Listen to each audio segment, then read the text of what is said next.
네, 최근 들어 빅테크 기업 반독점 규제 소식이 연일 쏟아져 나오고 있습니다.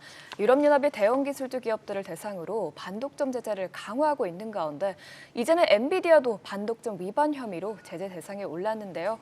이번 소송으로 엔비디아의 독점 체제가 흔들리게 될지 반독점법 이슈 엔비디아 이야기로 시작해 보겠습니다. 김대호 경제학 박사 모셨습니다. 박사님 안녕하세요. 네, 반갑습니다. 네, 박사님, 엔비디아가 이제 프랑스로부터 반독점법 위반 혐의로 기소될 예정이라는 소식이 나왔는데요. 그 이유가 어떤 거죠? 한마디로 엔비디아가 시장을 혼자서 독식하고 있다, 이런 지적인데요. 자, 엔비디아라는 회사, 지금 AI 열풍 속에서 가장 잘 나가고 있습니다. 그런데 사실 AI 하면 인공지능인데 인공지능을 주로 다루는 회사들은 마이크로소프트라든지 또는 구글, 아마존 같은 이런 클라우드 회사들이에요. 네. 그런데 이런 클라우드 회사들은 주가에 상대적으로 좀 소외돼 있고 오히려 그동안에 인공지능과 전혀 관계 없었던 엔비디아가 네. 주가가 계속 폭등하고 엔비디아 나홀로 폭등세, 상승세를 보이고 있지 않습니까? 네. 자, 거기는 반도체 생태계에 여러 가지 좀 구조적인 문제가 있다, 이렇게 지금 보고 있는 것이죠. 지금 인공지능이라는 것은 이 동시에 많은 학습을 해야 됩니다. 많은 정보를 빨리 공부해서 또 사람들이 인공지능에게 물어봤을 때 그것을 빨리 꺼내야 되거든요. 그러다 보니까 동시 처리, 이게 굉장히 중요한데 그동안의 컴퓨터는요, CPU라고 해서 센트럴 프로세스 유니트, 컴퓨터의 중심하면 역시 CPU죠. CPU는 속도, 또 계산 능력, 뭐 2차 방정식, 미분, 적분 이런 것까지 엄청난 그 계산을 과학적으로 많이 해내는 거, 우주에 가는 거리를 계산한다든지 이런 거였는데 네. 인공지능은 그런 계산이 필요가 없어요. 지금 나와 있는 많은 정보를 한꺼번에 공부해야 되는데 그 한꺼번에 공부하는 데에 필요한 반도체를 엔비디아가 사실상 독점적으로 만들고 있거든요. 네. 그게 이제 엔비디아의 GPU라는 것입니다. 그런데 시장 경제는 경쟁을 먹고 살아요. 경쟁을 해야 가격도 싸지고 새 제품도 나온다. 그런데 한 회사가 이 엔비디아가 GPU를 계속 독점을 하고 있으면 GPU 가격도 내려가지 않을 것이고 다른 회사는 다 망할 수가 있다. 그런 면에서 이제 공정거래법의 반독점 규제에 대한 얘기가 나왔는데 그동안 엔비디아를 상대로 독점 문제를 이렇게 구체적으로까지 그 심각하게 얘기한 것은 이번에 프랑스가 사실상 처음이라고 할 수가 있거든요. 만약에 이 독점에 프랑스의 반독점의 과징금을 받으면 전체 연간 매출의 최대 10%까지 물어줘야 됩니다. 네. 엔비디아가 벌어들이는 1년 예산의 1년 매출액의 10%를 과징금으로 낸다? 그러면 회사가 견디기가 상당히 어렵게 되겠죠. 네. 그래서 크겠죠. 이 프랑스의 반독점 사실상 선전포고가 엔비디아와 인공지능을 중심으로 한 컴퓨터 업계에 하나의 커다란 변수가 되고 있다, 이렇게 볼 수 있습니다. 네. 또 말씀하신 것처럼 이 엔비디아의 GPU뿐만 아니라 이 GPU와 호환이 가능한 이 엔비디아 자체 소프트웨어 쿠다 때문에 엔비디아에 대한 의존도가 높아지는 것으로 보이는데요.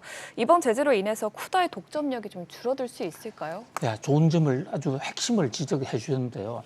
사실 엔비디아의 GPU 자체는 만들기가 그렇게 어렵지가 않습니다. 네. CPU보다 훨씬 등급, 그 난이도가 훨씬 낮은 거예요. 그러니까 CPU는 연산 처리를 하는 중앙 두뇌 부분의 반도체라고 한다면 GPU는 그래픽 프로세싱 유니트거든요. 네. 컴퓨터, 게임용 사실상 반도체입니다. 그래서 지금 GPU는 엔비디아 아닌 다른 회사도 이미 다 만들고 있어요. 사실상 엔비디아가 GPU를 먼저 시작한 것도 아닙니다. 네. 그런데 왜 엔비디아의 GPU가 독점이 되느냐? 바로 말씀 주신 쿠다 때문인 것입니다. 쿠다. 사실 엔비디아의 인공지능 돌풍을 이해하려면 쿠다를 이해하지 못하면 왜 엔비디아가 주가가 오르는지 또 엔비디아 독점은 언제까지인지 독점이 깨질 가능성은 없는지 엔비디아 주가가 떨어질 가능성은 없는지 그것을 정확하게 진단하기 위해서는 쿠다의 독점 사이클에 대한 이해가 필수적이거든요. 자, 쿠다가 그러면 뭐냐? 쿠다는 사실상 GPU입니다. GPU가 따로 있는 게 아니에요. GPU를 움직이는 하나의 명령 소프트웨어가 GPU 프로그래밍 소프트웨어다. 이렇게 볼 수가 있는데 쿠다의 영어 약자, 영어 원어가 어떻게 되냐면요. Compute Unified Device Architecture. 컴퓨터를 통합할 수 있는 하나의 기술 체계다. 이런 얘기인데 이게 나온 게 2007년이에요. 2007년. 자, 지금 게임용 컴퓨터의 그 GPU를 엔비디아가 오랫동안 보급을 해왔는데 게임의 프로그램을 엔비디아뿐만 아니라 여러 군데서 이 GPU를 갖고 다양하게 만들 수 있는 여건이 돼야 되는데 그 작업을 편리하게 하기 위해서 만든 게 쿠다고 쿠다를 이제 널리 보급을 함으로써 쿠다를 소프트웨어를 통해서 엔비디아의 GPU에 접근하고 특히 GPU가 병렬 계산을 많이 하는데 바로 쿠다가 GPU 안에 들어가서 병렬 실행, 동시 계산을 많이 해주게 하는 프로그램이거든요.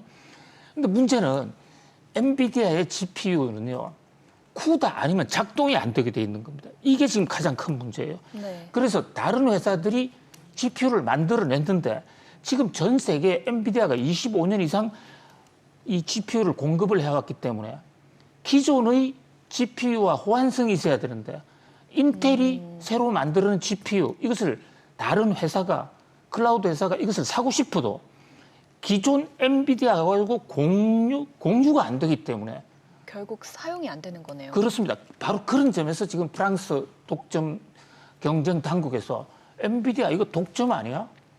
이것은 생태계를 파괴하는 것이다. 그렇기 때문에 독점을 깨야 된다라고 지금 프랑스 재무장관 같은 경우에는 아예 엔비디아의 지배력이 AI 발전을 가로막고 있고 특히 AI의 값싼 제공을 가로막는 큰 사회 악마와 같은 존재다. 이렇게 지금 저격을 하고 있거든요. 네. 그래서 만약에 프랑스의 저격이 효과를 거둔다면 엔비디아로서는 경영 환경이 상당히 크게 달라질 수 있다. 이렇게 보여집니다. 네, 알겠습니다.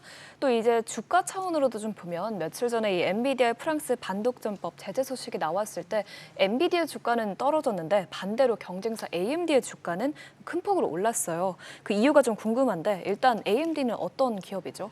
예, AMD는 엔비디아의 어머니다. 이렇게 볼 수가 있습니다. 사실 엔비디아는 듣도 보도 못한 덧보잡 반도체 패블리스에 불과했고요. 생긴 지도 사실 얼마 안 돼요. 근데 AMD는 어드밴스드 마이크로 디바이스라고 하는 회사고 1969년에 출범했는데 실리콘밸리 1세대예요. 이렇게 실리콘밸리가 유명한 인텔이라든지 또는 페어차일드 그 회사의 스타들이 실리콘밸리를 살짝 만들었다고 볼 수 있는데 거기에 제리 샌더스가 만들었고요. 1969년 출범이니까. 네. 엔비디아는 1990년대에 출발했거든요. 네. 그러니까 30년을 앞선 회사고 그렇네요. 엔비디아의 창업주라고 하는 젠슨 황이 원래 AMD에 대학 졸업하고 AMD에 입사를 해서 스탠포드 대학 졸업하자마자 AMD를 입사했어요. 그래서 AMD에서 컴퓨터를 배웠습니다. 그리고 AMD에서 더 이상 출세하기가 어렵다. 왜냐하면 이제 인종차별이 좀 있다 해서 동양인인 이 젠슨 황이 자기가 회사를 새로 하나 만듭니다. 그게 엔비디아였거든요. 네.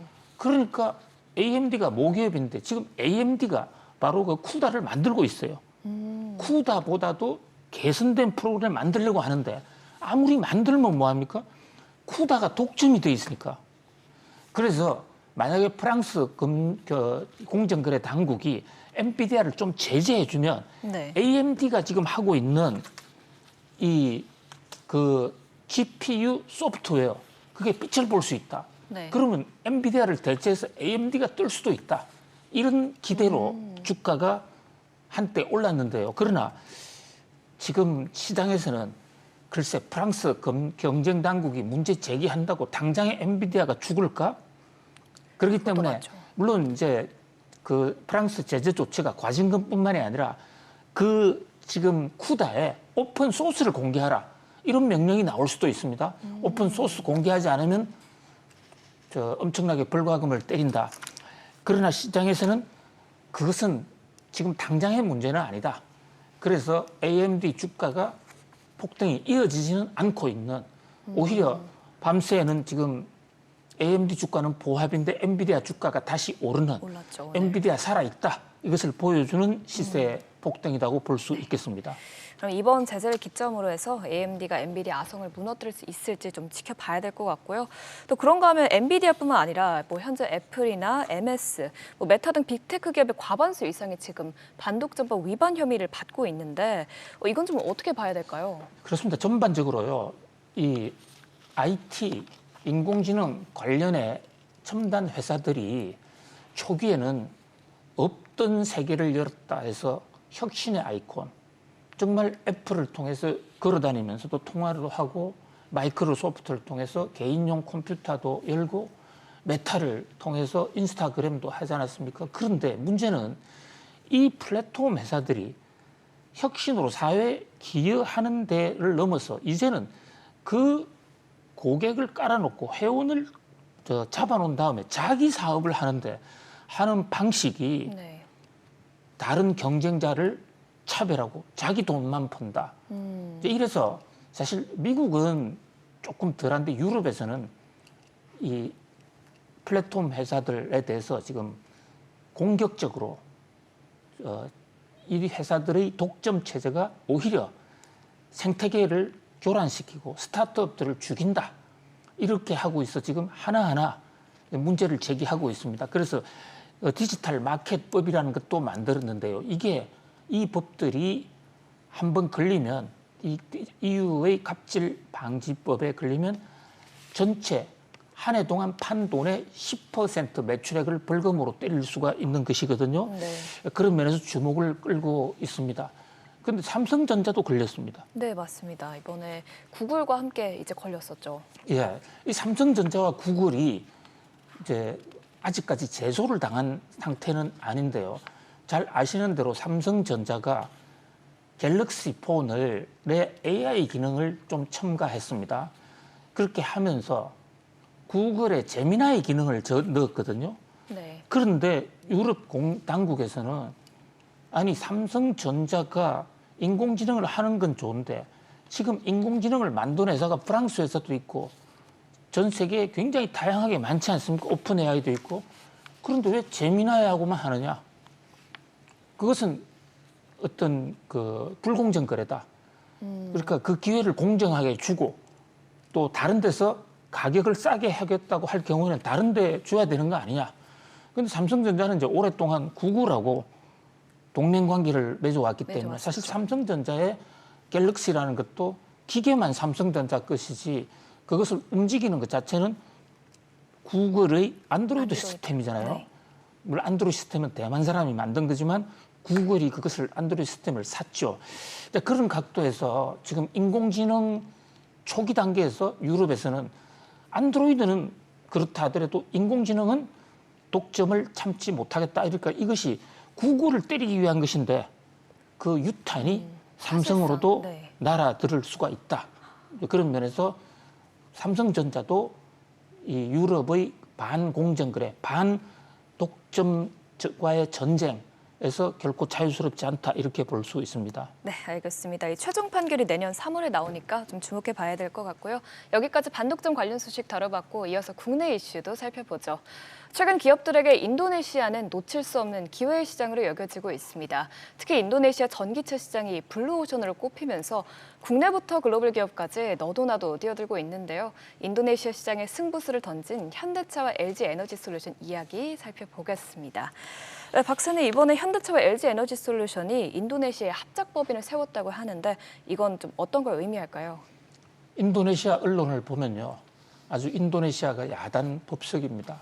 조코 위도도 대통령까지 직접 나서서 자, 우리도 드디어 본격적으로 전기차 공장이 들어섰다라는 대국민 메시지도 발표하고 그 현장에는 지금 그림에서 보시다시피 정의선 회장도 옆에 있는데요. 네. 인도네시아로서는 아주 매우 획기적인 그러니까 전기차도 생산을 하고 그 전기차에 꼭 필수적인 배터리도 할 수 있는 전기차 공장과 배터리가 함께하는 생산 기지를 구축했다 이렇게 볼 수가 있거든요. 네. 현대차는 2022년에 이미 현대차 인도네시아 생산법인이라는 HMMI를 벌써 준공을 해서 네. 거기서 아이오닉이라든지 산타페 등을 지금 생산하고 있습니다. 생산하고 있는데 여기에다가 이번에 LG 에너지 솔루션하고 같이 합작을 한 LAI 그린파워 앞에 H가 현대고 가운데 L이 LG예요. 네. 이것을 2021년에 착공을 했습니다. 32만 제곱미터에 15만 대분의 배터리를 만들 수 있는 3원계 리튬 이온 베스트셀 공장인데요. 이게 사실 이제 동남아시아에 지어지는 공장으로서는 최대의 공장이고 동남아시아 입장에서 보면은 본격적으로 전기차 배터리가 시작하는 큰 전환점이다 이렇게 볼 수가 있습니다. 네. 현대차 입장에서도 현대차가 인도에 진출해 있는데 거기서 그 만드는 전기차의 배터리를 자체 조달할 수 있게 됐다. 특히 이 인도네시아가 중요한 것은 인도네시아 아세안 회원국인데요. 네. 인도네시아의 잠재력도 크지만 여기서 만들면 제주에서 만들면 다른 아시안 국가로 들어갈 수가 있다.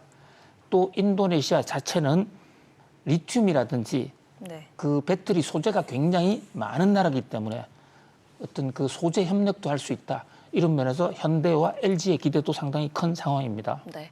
그러면은 이제 중요한 것이 지금 시장 점유율일 텐데 말씀하신 것처럼 이제 지금 현대차 인도네시아 공장의 생산 능력은 굉장히 뛰어나지만 사실상 이 실제 인도네시아에서의 현대차 판매량 수가 지금 급감하고 있다고 해요.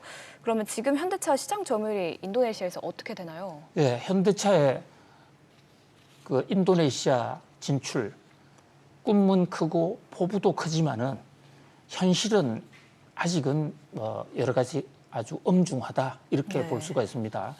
자, 지금 인도네시아 자동차 시장에 올 판매량을 보면요. 판매량 토요타, 혼다, 미쓰비시, 스즈키가 아주 독식을 하고 있습니다. 거기에 비하면 현대차는 토요타의 10분의 1도 안 되는 아주 미미한 분량입니다. 네. 그리고 현대차가 생산 시설을 지금 대대적으로 세워놓고 공장에서 가동을 많이 하는데 생산은 잘 되고 있는데 판매가 잘 안 돼요. 네. 기업이 이익을 얻으려면 팔아야만 거기서 매출액이 올라오고 이득을 끌 수 있다. 이런 면에서 아주 초기 단계다. 그렇게 볼 수가 있겠습니다. 근데 이게 또 이제 중국의 전기차 저가 공세 때문에 지금 현대차가 시장 점유율에서 밀리고 있다 이런 분석도 있어요. 그렇습니다. 좋은 지적이신데요. 지금 현대차가 기존의 내연차, 게솔린차, 가솔 또는 그 휘발유차에는 중국, 미국, 일본에게 밀리고 또 전기차 지금 본격적으로 한번 해보려고 그러는데 중국의 전기차가 포화 상태로 남아도록 그렇게 재고 땡처리하는 과정에서 동남아로 막 실어내거든요. 네. 그러니까 중국산 저가형 전기차가 워낙 많이 팔리니까 인도네시아의 소득으로 아이오닉 같은 비슷한 차를 사기가 쉽지가 않다. 네. 그런 면에서 현대의 고민도 적지는 않습니다. 그러나 이번 조처는 지금 당장에 보다는 미래를 위한 또 동남아시아의 교두보를 만드는 생태계 차원이 아니겠느냐. 그런 면에서 미래를 위한 포석이다 이렇게 볼 수가 있을 것으로 보입니다. 네, 알겠습니다. 오늘 반독점법 소식부터 인도네시아 전기차 시장까지 살펴봤고요. 기업과 사람 소식은 여기까지입니다. 박사님 오늘도 말씀 잘 들었습니다. 고맙습니다.